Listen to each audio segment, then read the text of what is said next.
Hi everyone, I am Singh. My Rhodes identifier is Colorado and Christchurch, and welcome to this year's Scholar Chat, where we'll talk about the experiences as well as the advice on applying for the Rhodes Scholarship, as well as a life at Oxford. Today, I'm joined by a number of awesome Rhodes Scholars, and we're going to be sharing some of the information that we wish we knew when we were applying for the scholarship. We come from a variety of backgrounds, constituencies, as well as years. So we hope that we get a range of experiences that will cover a lot of questions that you might be having right now when you're working on applying for the Rhodes Scholarship.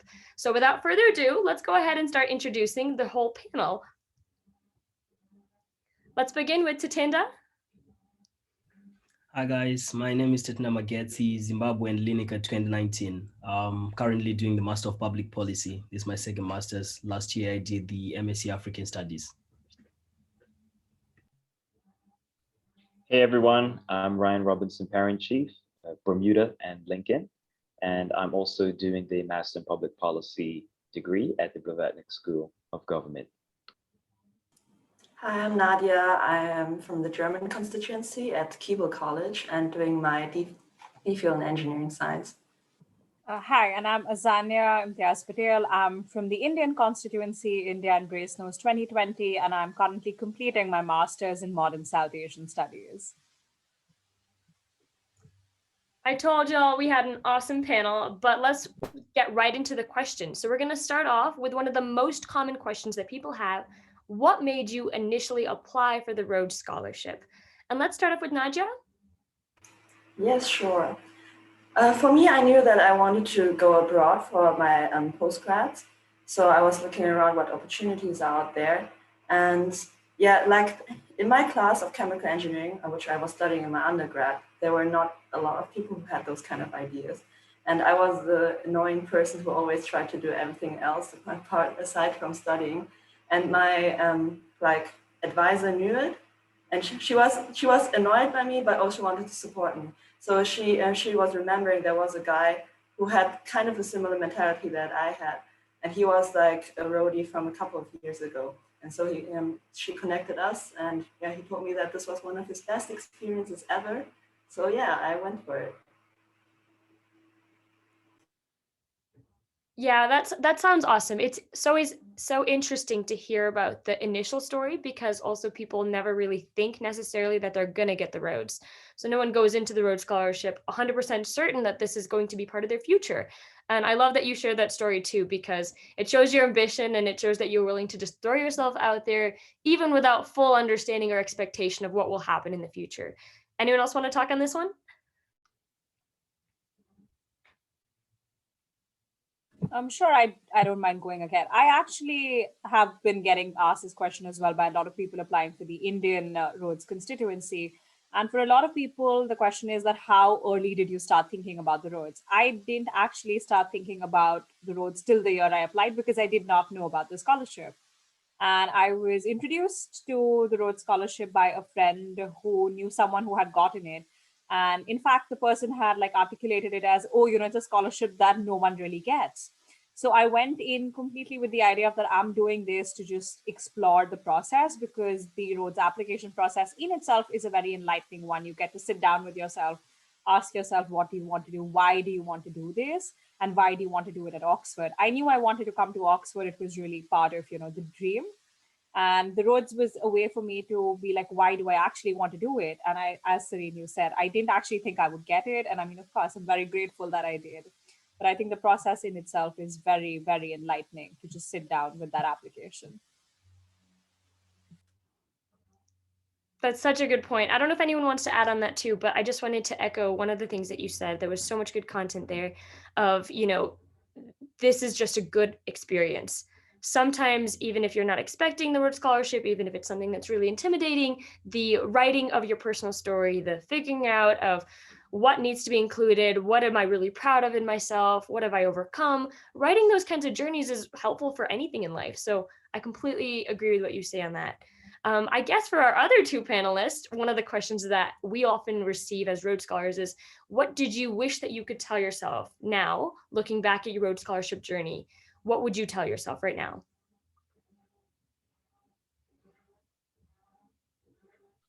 That's a tough one. but I can try. So, and also, I mean, we're all still doing this experience currently, right? So it's sort of hard to reflect and simultaneously go through it. But one of the things that I think I wish I would have told myself or known earlier was really make the most of every single moment. You really don't appreciate how quickly time flies. And now we're having this conversation, you know, towards the end of the term. The year is ending, and you look back and it was all such a breeze. It's such an intense experience. Every day there's something happening, and time really goes by very quickly. And so I think one thing to keep in mind is even from the start of the application process, before you even, you know, are selected for the Rhodes Scholarship, you know, just embrace every moment, reach out to those people, connect with everyone, and take the time to really just learn and about yourself as well as the other people who are engaging in this process and journey with you. Because when you look back, you'll be surprised at how quickly time has gone by. I totally agree with Ryan, and I remember we had like a similar chat at some point when we were just like discussing how fast the MPP just like flew through. Like the first time we're just like, you know, like planning how we're going to spend the next 9 months, you know, like just like how we're going to have the best memories. And the next thing you're just like, oh yeah, the 9 months are actually over now. We're talking about doing the internship and being finally done. And it's I think it's the best starting point to just like know that at the end of it all, time flies fast than you would ever expect. So just make the memories while still you have the time. Don't wait for the perfect opportunity or for the perfect moment to enjoy the experience or to make lifelong commitments and lifelong friendships. Just do it on the go. As soon as you are on it, just start making sure that you make the best of the experience from the word go. And I think that's like the best way to make sure you reap the best out of the Rhodes experience. I love it. We're giving like life advice here too. It's so good because it also applies for every stage of the Rhodes Scholarship. The application stage, the actual experience of the Rhodes Scholarship, and then probably also afterwards. How do you reflect? How do you maintain those relationships? How do you continue to just embrace the moment? So I love that advice. I think it'd be really cool if we all just went around and said, whether it's one sentence or two sentences, just like a really short thing, that if you could go back to your applying self, like when you were in the midst of like, should I apply for the Rhodes? Let's apply for the Rhodes. What would you say to yourself as like a tip or an advice that you wish you could give? And I can get started first. I think the one tip that I would give myself is to give myself a little bit more time. I remember when it came to writing my personal statement, I was really pushing that off because I was so intimidated by the concept of Rhodes Scholarship. And so it was until very last minute where I was like, okay, the deadline's today. We're going to finish this up, Serene. Let's write it out. And I think afterwards is when I noticed that I had spelling mistakes. I had some issues in the paragraph formatting. I was like, Serene, you know better. So I would totally give myself a little bit more time just so I felt fully solid that I am putting my best work forward and it is getting submitted into the universe. What else? Yeah, thanks, Serene. I guess I can build off of that. I would say also take it one step at a time. It can seem overwhelming when you look at all of the things that are needed in order to go into the process. So just take it one step at a time and take it day by day. And I think, building on what you said, if you take the time out in advance to prepare, then you don't have to panic and feel like you need to get everything done at once. No, I think like that's like really solid advice. I think what I would say to applicants, and that was something that was said to me during the application process, is be, and like to myself, be very honest. Like I think, we keep on saying that, oh, no Rhodes Scholar, there's like no typecast, no cookie cutter model of a Rhodes Scholar. But I think the one thing that I have seen within the community is that everyone has a lot of integrity. And I think that's something that you start with in your application process itself. Like, don't try to pretend to be someone you're not. Don't try to, fib on your CV. Like, if you're meant to be here, you'll be here, and you better like, and it's best if you do it as yourself, because it's just easier even when you're giving your interviews if you've been honest throughout. So you just have to be you. And I think that's probably the smartest advice I got. And I think that's what I would say is the best thing to go forward with. I would say first think about what you want to let the judges know about yourself, And I would always start with the reference letters because they were the constraining time factor for me always. And I have never had to submit let referees submit so many reference letters in my life. And I think so far I only had like academic references so far. And I think the Rhodes had like so many other things that they wanted to see. So think about your referees really early, even if you don't know yet whether you want to do it. Think about the referees. So in my case, I realized that after I had done all the application and everything was in place, I hesitated clicking the submit button because I wasn't sure. Like as Serene said earlier, no one applies for the Rhodes Scholarship expecting to get it, and I was just like like really scared of that moment where you're told like no, you couldn't make it through to the interviews, or you didn't make it into the like finally selected candidates and stuff. And I just like hesitated for almost a week to just like click the submit button after everything had been done. And at the end of the day, it was my cousin who did that. He just like clicked submit. And when after the process had been done, I actually went to the selection committee and I asked how many people started the application process and didn't complete their applications or didn't submit. And almost half of the applications that they assessed, half like didn't submit their applications. And I felt like it's actually like for some people, like it's because you feel like, oh my god, I'm inadequate, and it's okay to feel like it. But I realized that I think the best advice I would have given myself is avoiding self-disqualification is the first step to getting the Rhodes Scholarship. Don't self-disqualify. If you start the application, complete it, submit. Whatever the outcome, you would find that just because you've made the application, you would have learned a lot about yourself before you talk about the outcome already. And for me, that would be like the first win that you would ever get. So never self-disqualify. Just go for it and go for it all in. This is such awesome advice. Thank you all. I think obviously there's two strands for sure that all of us are kind of on the same page on, which tells a lot because we all have different constituencies, different experiences, different memories of this process. And so that's really telling of what it is, what we would really want to make sure we can give back to future applicants. I think one of them is obviously slowing down, taking in things as they come and not getting intimidated by the entire experience and the entire process, and letting your kind of trusting yourself. And then I think, another important strand is like whether you think you can or you can't, you're right. And so it's really important to just go full-fledged in and don't automatically believe that you're not going to be worthy of it or you're not going to be ready for it just because that's in your own head. So I think those are all really, really awesome pieces of advice. Alongside that, I know, Tatenda, you had mentioned the committee itself. My question is also, following on for the application process is obviously the interview process, which is also equally as intimidating for a lot of applicants, of understanding that you're going to be talking to a group of strangers about your life and your experiences for a scholarship and an opportunity that will change your life. So one of the most important questions that people often ask is, how did you prepare for the interview process? And what did that look like for you? Thank you so much. So in my case, after I got the email that I've been shortlisted for the interviews, I reached out to Terence. He was selected in 2018. I reached out to a lot of like Rhodes scholars, but it was during the exam period because our selection was like done and wasn't done until December. So a lot of roadies were like writing exams. But Terence fortunately reached out. He just like managed to just like give me some bits of hints. And the best advice he gave me was, you're never going to be prepared for the interview. No matter how much you read, no matter how many interviews you watch, and no matter like, even when you feel like you're at the most prepared state, you can never be prepared for the Rhodes interview because no one knows which questions they are going to ask. No one knows how they're going to probe. So the best way that you can ever do is believe that you are prepared.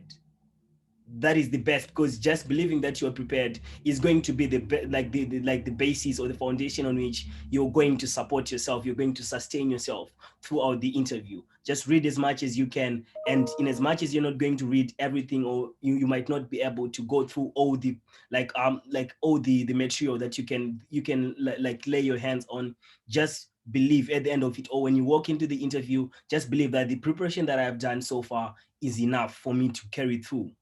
And like for him, his idea was, because in most cases, if you do not believe that you're prepared, no matter how prepared you are not prepared. So you would have like, you not be doing yourself like the greatest service. So it's actually like one of those things that after preparing for everything, just know that you can never be fully prepared for it. So just make sure you know enough about yourself. Go through your application, like your application form, and make sure that you actually know the details. Of course, some of the stuff you pick it from your CV, and some of the stuff you have to go and pick it up from a certificate and stuff like that. Make sure you have like a refresher of some of those minute details that you might actually need to pinpoint some of the stuff that you might be asked during the interview. Super awesome. And yeah, Nadja, did you want to add? Yes. So for me, I think it was helpful to just try to get the other perspective into. So first, I myself tried to look into my application as a whole from a perspective of a stranger, and trying to like pinpoint and highlight what I would ask probably myself. I also gave my application documents to two of my friends who did the same. So I told them, be as hard as you want to, like try to identify all the weaknesses and strengths. And I failed horribly in the rehearsals. So I was thinking, would I advise it to people? Because it was taking a little bit away my self-confidence. But on the other hand, I don't think I would have not do it. I would have done it again, because I think some of the questions were quite good. So I was taking them and try to prepare those as well. And yeah, also trying to prepare some standard like interview questions, even though most of them have not been asked. And I think it was really helpful for me also just to talk to people about general things that I found interesting.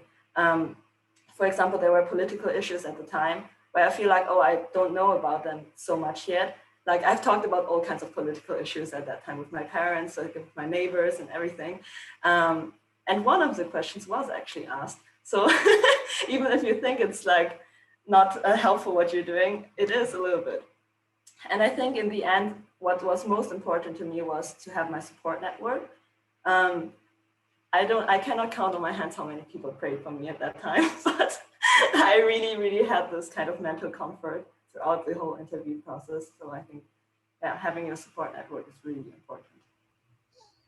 Thank you both for that. And, I think there's also another interesting thing, Nadja, that I wanted to pick up that you just said about like having a support network and having your people behind you. I think all of us probably can remember very specific individuals or moments or times where we didn't believe in ourselves and someone or another helped us believe in ourselves. So I think that's really important too, to have a core group of people as you go through this process who know you, who trust in you, who believe in you, sometimes even when you don't believe in yourself, and who know how to pick you up. I think none of us got here alone. And it's always important to remember that the Rhodes Scholarship is not just an opportunity for each of us, but for an entire group of people that helped us be where we are today. So it's always important to remember that. Thanks for bringing that up, Nadja. And for our other two panelists, I wanted to ask you both, how did you determine what college you wanted to study at Oxford? Obviously, there's a plethora of colleges. There's a lot of different experiences that people have shared about them. What were important defining moments for you all in determining the right college for you? So I think for me, it really boiled down to first of all, not knowing how the collegiate system worked in Oxford. And, when you're initially applying, like, oh, whatever college is fine. It's the university. And, I wasn't really very serious about what college I was keen on till I reached that stage of filling up my application. I think for me, it was process of elimination because you have so many options. I had never been to Oxford before. I didn't know. I don't come from a college that has had like a number of people go to Oxford or be Rhodes Scholars. So it came down to two things: A, talking to senior Rhodes Scholars, and B, eliminating colleges that on the basis of the things that I really wanted. So for religious reasons, I wanted an ensuite bathroom because I was not going to be comfortable sharing it with like a mixed gender household. So for me, immediately a number of colleges that did not offer ensuite washrooms got eliminated. And secondly, I was like, I don't know how to cycle. So I needed a college that was close enough to my department. So then it came down to two colleges. And then I ended up speaking to a senior Rhodes Scholar who'd been here like 20 years ago. And I was like, oh, I'm thinking about this college and that college. And he's like, well, this college has a very so and so community, and this one has like a more international or a more funded community that may give you more grants for when you want to do your work. So I was like, okay, I would like a college that maybe, gives me a bit of more money for my research work to purchase texts. And so I ended up putting in Brasenose College, which is where I'm at, as my college. And I think it was just that sort of, this is what I need. These are the things that the college gives. And then just talking to people who'd been here. And honestly, I think people do end up falling in love with their own colleges. But I think just getting the few things that you really need down pat, like what are your non-negotiables, helps you narrow down the choice of college. Yeah, I think Azania, you pretty much covered it all. I definitely say talk to people, reach out to certain people in the different colleges that you're thinking about. Another factor for me was the course that I was applying for. I looked at location, go on Google Maps and see, what are some of the buildings that you might be placed in for accommodation and how far away is it from your department. Another thing might just be taking the time to understand the culture, particularly if you come from different backgrounds. I mean, Azania, you sort of mentioned that, but just think about what type of culture you might fit into. And yeah, I mean, also understand that there are so many different options that you'll never really know if you pick the right one. The right one is where you end up at, and you'll always get the chance to explore the other colleges too. So I wouldn't stress too much about it. I personally didn't think too much about it, but I just knew, for example, that there was a particular Caribbean legacy at Lincoln College that I was interested in. And so that's one of the reasons that I used in my process of elimination. So, ultimately, don't think about it too much because you're going to end up in the same sort of university environment. You'll have Rhodes scholars from all different colleges. You'll always find somebody that you can link up with and tap into. I love that. And I wanted to just echo one of the last things you said, that the right college is where you end up. So accurate. I feel like so many people, end up at Oxford and they're thinking, oh my gosh, did I choose the right college? Is this the right fit for me? And they make it work. They make it work. They find a reason to find family there, to find community there. And that's how all of us have adapted to a new place like Oxford. So I think that's super excellent advice. Thank you both for that. And I wanted to also flag a really important resource too. The Oxford Accessibility Project is actually a project that is geared towards helping individuals who are applying to Oxford or trying to figure out their college at Oxford understand the different accessibilities and the different requirements and accessibility needs that are available at every college, also throughout all of Oxford. So definitely check out that project. There are a number of other projects too at Oxford that help with different priorities that you might have in terms of choosing a college. I know Azania mentioned religious reasons. I think that's also a really important thing for a lot of people to understand what college will be able to accommodate my dietary needs, what college will be able to help me in providing a prayer space. Things like that are all, we have information on all of them. It's just about finding the right project or the right organization that can kind of point you in the right direction. And then I think Ryan also mentioned talking to people. It's very often the case that if something is a priority for you, it is a priority for someone who's already at Oxford. And so reaching out to them, connecting with them, and helping understand their rationale for deciding where they have gone is going to be helpful in you determining what college is best suited for you. Did the other two panelists wanted to add anything on the question of colleges before we move on to the last question?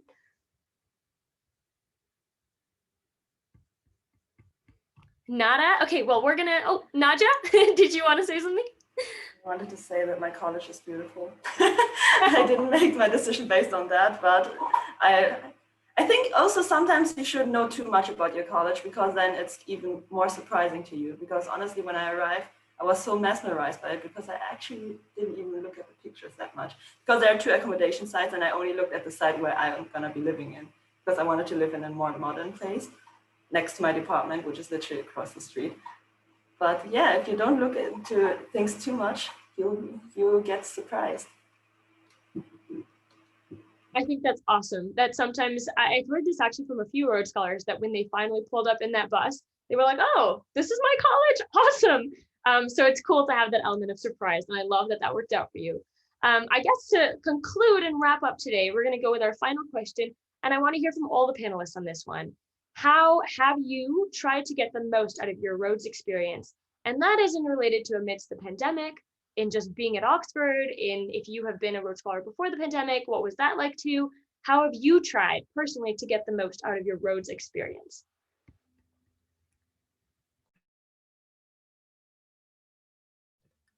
In my case, I think the best way that I've tried to make use of my Rhodes experience was to like we were fortunate to arrive just before COVID sort of like tore the earth into a million pieces, but we had the chance to go for meet and mingle, which I'm sure like as we are heading towards normalcy, like whatever that might mean, like after the COVID scourge and stuff.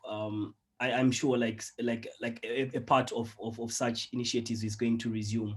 It was just like going to those initiatives that made sense for me, because it would like those were like the moments where you can just like get the chance to meet people in an organic sense, right? Like you just bump into someone literally and you have like a really good conversation, and the next thing you actually have found a brother or a sister for life, a friend for life. And for me, those moments mattered. And like I think as we were discussing, some of the information like is already like out, that you have life at your college, you have life at your department, and then you have life at Rhodes House. So it's the best way to make use of your Rhodes experience is to find a very perfect way of triangulating like all of those segments, just trying to make sure that you do not at the end of the day, you do not neglect one of those pillars. Just try to make sure you enjoy as much of what your college has to offer. As Nadja said, she's enjoying the beauty of her college. That's important. You also need to make sure that you also leverage on trying to enjoy your Rhodes experience. What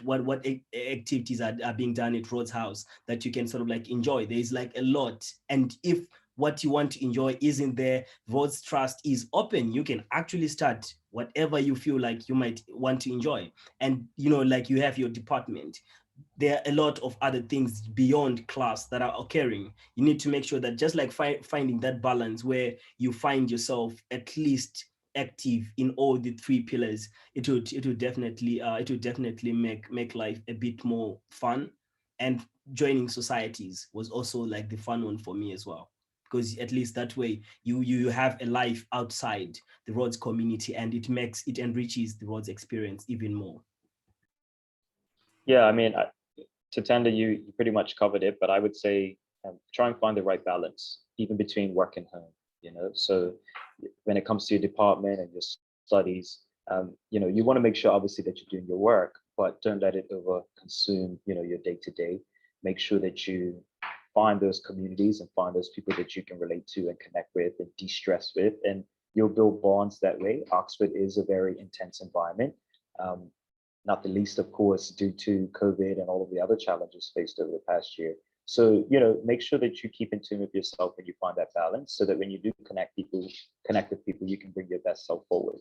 And then just be open to sort of spontaneous opportunities as well, right? When you bump into somebody on the street, or when you just have that day where you want to go for a walk in the park or go sit down and have lunch with somebody, don't be so caught up in whatever rigidity you already have that you're not open to embracing those potential opportunities when they do arise. Well, how I tried to make the most out of the experience was initially to meet a lot of people. I got the advice that you can just reach out to people, and it actually really works in the Rhodes community. Most people are very responsive. I think most of you I have already met somehow by just texting directly. And as Tatenda said, joining societies and do all kinds of like Oxford things or Rhodes things that people talk about. But I think apart from how I tried to make the most, or actually did make the most, was not trying too hard anymore. Because I think I did really enjoy like meeting so many people. And also at the time, I got to know people who were actually meeting each other every day. And me as a DPhil student in my room alone, I was thinking, why am I not doing something like this? This is how you actually grow relationships. And I was actually also like accusing myself, why am I not capable of doing those kind of things, like regular stuff, But like in the next term when I actually was in Oxford again, I let go of all these kind of thoughts, what I've like seen on social media, how people had like so much fun with each other and everything. But I just let it flow and just did the things that might have not seemed to be so appealing to everybody. But in the end, I feel like I then really made friends by not trying so hard anymore, but just really enjoy the moments. Because, for example, like things that were not planned, like I actually was planning to do everyday lunches or something with people, but you know, like it is exhausting for me as a type of person to do those kind of things. But you know, like in the end, like when I left Oxford, for example, there were people who were like staying with me up until the whole night because my bus was at 4 a.m. And I did not expect anything like that, but it just flew. Like, so I think in the end, you make the most when you let things flow. No, I think I completely agree with what Nadja said, because I mean, for me, like I spent 4 months in Oxford and then I spent 4 months back home because of the pandemic, home as in India, and then I came back again. And I think that period of 4 months really allowed me to recalibrate what my first Oxford experience had been to what mine was. And I think the most important realization, as everyone has said, that, you know, Oxford is a very intense place. You feel pushed to do, you know, make most of it, because I mean, I think as earlier we said, time goes by fast. You want to, you know, you want to do rowing, you want to do gliding, you want to attend every lecture that your department is offering, you know, you want to like attend every third event at Rhodes House and everything at your college, but you also realize you only have 24 hours and you're a person who's going to get burnt out and exhausted really fast. And I think a lot of it is also with you're trying to fit in, because as Nadja said, you see that everyone seems to be doing it really well, and you feel like, oh, I'm the person who's not able to manage it. And then you realize that everyone has the same kind of imposter syndrome. Everyone, when they come into Oxford, feels like a fish out of water. And when you realize that is when you actually give yourself space to breathe.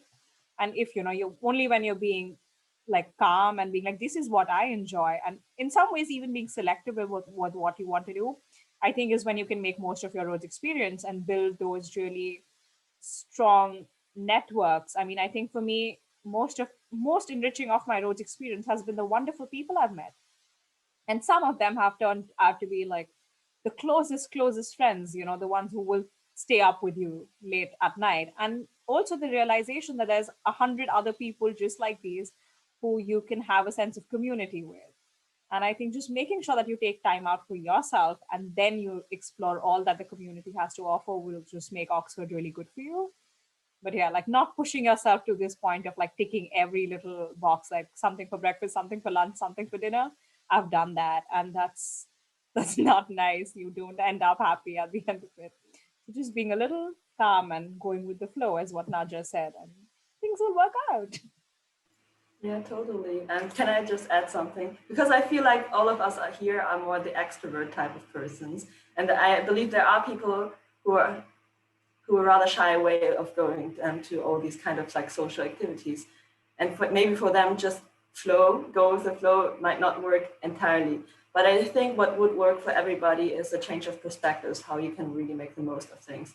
Because actually all kinds of things that you can do it joyfully or sadly. Like the way how you look at the thing is what I think matters. Because if you think like everything is like something that you want to appreciate or what you're grateful for, then it's so much more beautiful in your own eyes. And then you also radiate like your joy and your little light on other people. And it is a natural attraction to other people, I believe. And for example, I think I didn't appreciate all the things that I had, for example, in Michaelmas term. I was rather looking into what other people were doing as like cool things. For example, I was like starting a Zoom like stretching with some roadies, and also later on some other Oxford students. And you know, like there was a time, like weeks that we didn't do it anymore because I thought like, oh, nobody's into it anymore. But like in Trinity term, suddenly like so many people joined like after the lockdown was lifted. And this was actually in the end one of the best things that I had, like in Oxford, like this kind of dance group that I thought would crumble away after Hillary term. But I don't know, like if you start to rethink what you actually have and also like shine it on other people, then I think it is going to be joyful whatever you do.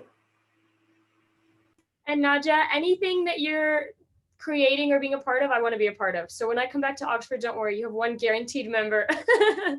Yeah, I wanted to try Bangor as well, but Oxford Chinese dance, don't forget. Absolutely. Well, we are nearing the end and the conclusion of this awesome panel. So I wanted to just give you all a huge round of applause. Thank you for being here today. And thank you to everyone who's watching this, whether you are a prospective applicant, whether you are an applicant, whether you are in your interview process, or if you're looking at this after you've already attained the Rhodes Scholarship. Congratulations to each and every one of you. This is a huge journey and a huge feat, and you should be really, really proud of yourself. So really honored to be a part even a small part of your journey into letting you into our huge family. So we're super excited for each of your journeys. Please continue to reach out to us. If you have any questions or any concerns or any specific application issues, please make sure to look at Rhodes Trust website. They have a lot more of the specific eligibility as well as the criteria for the Rhodes Scholarship that you can look into. Without further ado, though, I'm going to make sure that I give all of our panelists time to enjoy the rest of their beautiful lives. So thank you all for an awesome panel today, and take care. And thank you, Serene.